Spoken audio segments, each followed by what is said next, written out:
Hey guys, it's Joe D, the Roundhouse Report. Haven't done anything for a while. Okay, this is about Ukraine. I need to make this very clear. It is 12:55 a.m. on March 1st. A lot of stuff could happen today. I'm only going off what's happened thus far.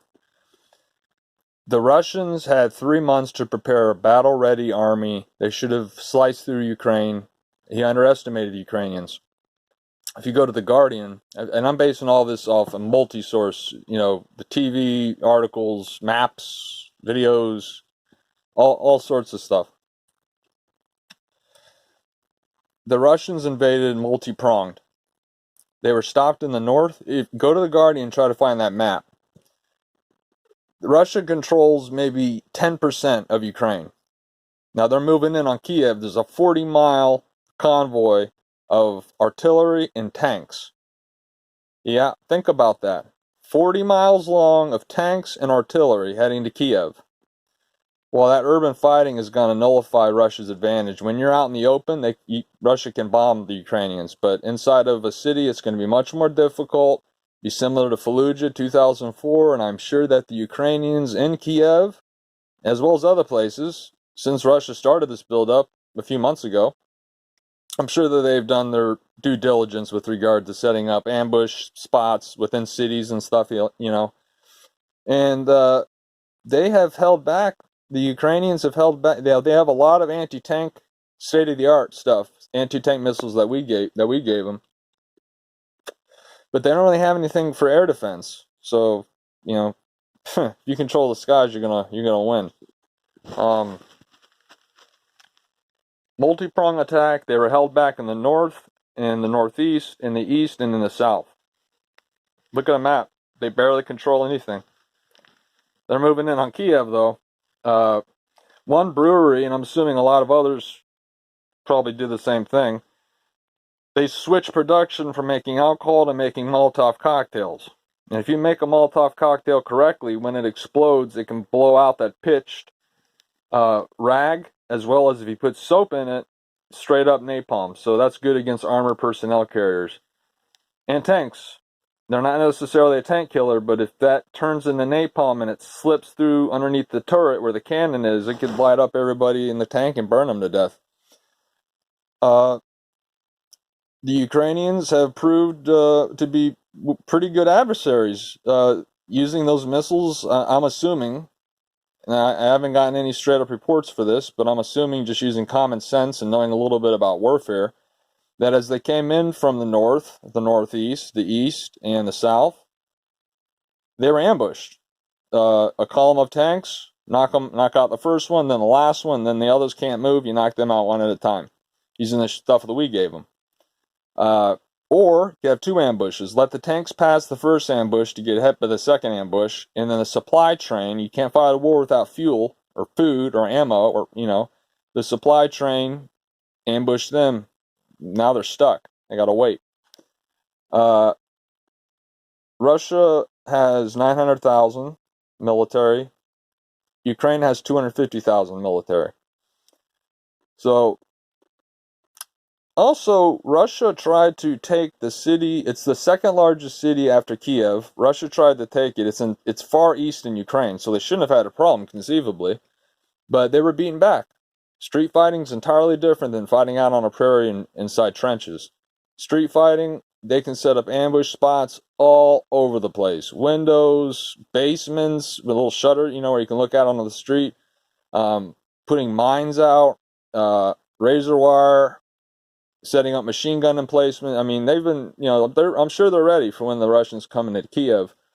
There's been a lot of talk about nuclear escalation. It's BS, all right? There's a difference between strategic and tactical nukes. Strategic nukes are the big boys. Those are the ones that if you drop one on top of Chicago, it'll destroy the whole city. That's a strategic nuke. A tactical nuke is low yield, and depending on how you make it, it can blow up just a small patch of uninhabited forest. And that would conceivably, Putin's enemies into suing for peace. It's called escalate to de-escalate, and in Russian it translates into escalate to win. We don't have those types of weapons because Obama signed the Paris Peace Accords, which banned that type of stuff. The Russians didn't listen. They deployed them short and range ballistic and cruise missiles that can be outfitted with a small tactical nuke. We don't have, because of what Obama, Trump was like, look, the Chinese have this stuff, the Russians have this stuff. He pulled us out of the Paris Agreement, and he was on the way to building that. These types of weapons, because they can be game changers. If we're in a war with China, which will be soon, next few years, that can be a game changer. If we don't have tactical nukes ourselves, we're kind of screwed. The strategic nukes that'll blow up a whole city. So I sure hope that some generals and some people, the policymakers in the deep state, hidden behind closed doors, I sure hope that they had the foresight to make these weapons. They're not deployed, but to make them just in case. What else was I going to say here? Oh, yeah, street fighting. Street fighting in Kiev, especially if they make it like a rubble. It's kind of like Fallujah in 2004 when the Americans went in and we devastated everybody. Street fighting nullifies advantages, and if Russia wants to use bombs on Kiev, like in the streets, to support their troops, that's going to make a lot of rubble. And having a lot of rubble, like at the end of Saving Private Ryan in that city, you can hide, you can place great ambush spots, machine gun emplacements, because it's all rubbled out. You have no idea what's going on. So street fighting is a whole different ball game, and if they get bogged down in Kiev, Putin, who's I'm sure humiliated. This was supposed to be a quick blitzkrieg operation, and they've been held off on all fronts. They're moving in on Kiev though, but all other fronts they've been held off. They've been beaten back by the Ukrainians, and if he stalls out in Kiev, then he very well may launch a tactical nuke into some uninhabited prairie, some grasslands, or in a forest. Maybe it'll destroy everything within 10 miles, a 10-mile radius, and it's low yield, so it's not like there'll be a bunch of uranium and stuff floating up into the air. And if he gets desperate, he might do that. And since we don't have, we could have had this capability all along, but since we currently don't because of our liberal, progressive political powers, the powers that be, we don't have them, but I sure hope that they're in a warehouse, because if they launch one, we don't really, what are we going to do? Do a strategic nuke on top of Moscow? I mean, you can't do that. We need to have tactical nukes, and the Ukrainians are doing a great job doing ambushes, knocking out tank columns, knocking out supply lines, severing supply lines. And these big tanks, what was it? 5 gallons of gasoline will bring them 2 miles. These guys need gas, fuel, weapons, energy, or ammunition, food, water, everything. New rifles, new vests, new tactical gear that got messed up, new parts for the tanks, all that crap. So without supply lines, you can't do anything. And we will see what will happen, but there may be a tactical nuke. I don't know. Today, again, it's March 1st, 1 a.m. I have no idea. They could be doing it now. But look at that map in The Guardian, and you'll see just how well the Ukrainians are indeed doing. And they're doing very well. I'm proud of them. And they're making Molotov cocktails like crazy. The bottom line is, in the end, most likely, Ukraine will fall to put a puppet government in Kiev, and Ukraine will become part of the Russian Federation, which is the new name for the USSR. They couldn't use that, so Putin instituted the Russian Federation, and there's already a number of small states that are part of that. But he's in Belarus already. They're friendly. He'll put a puppet government in there if there's not one already. And when it comes down to it, he'll take Ukraine, unless he's kicked out in a humiliating defeat. But I don't think he would allow that to happen. I think he would drop a tactical nuke before he allowed that type of humiliation. They were embarrassed in the Georgian War in 2008. They did not do so hot.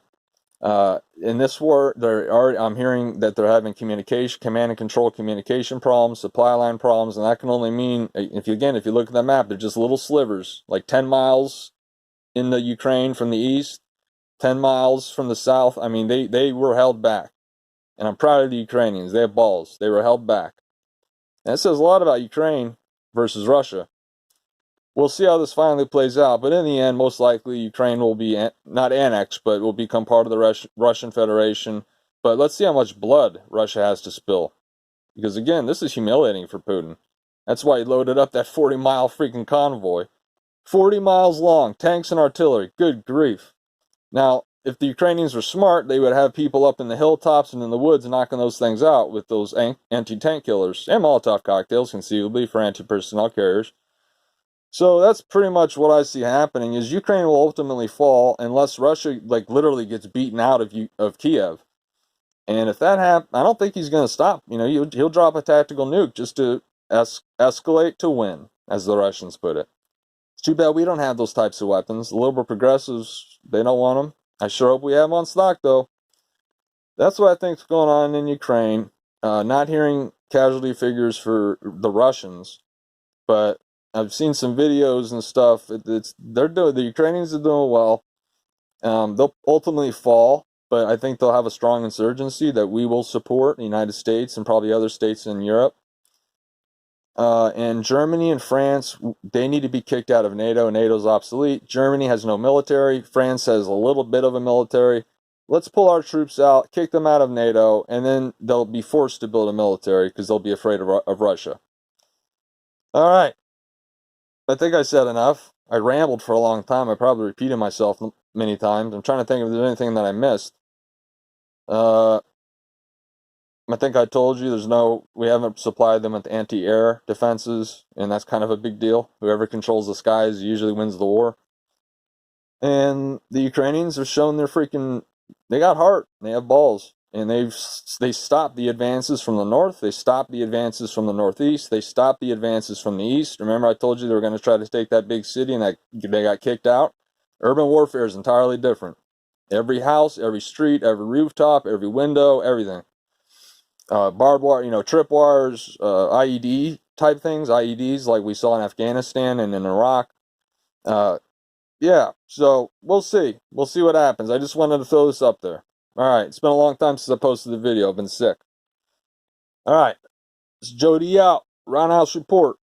Ukraine. Boom! Please subscribe.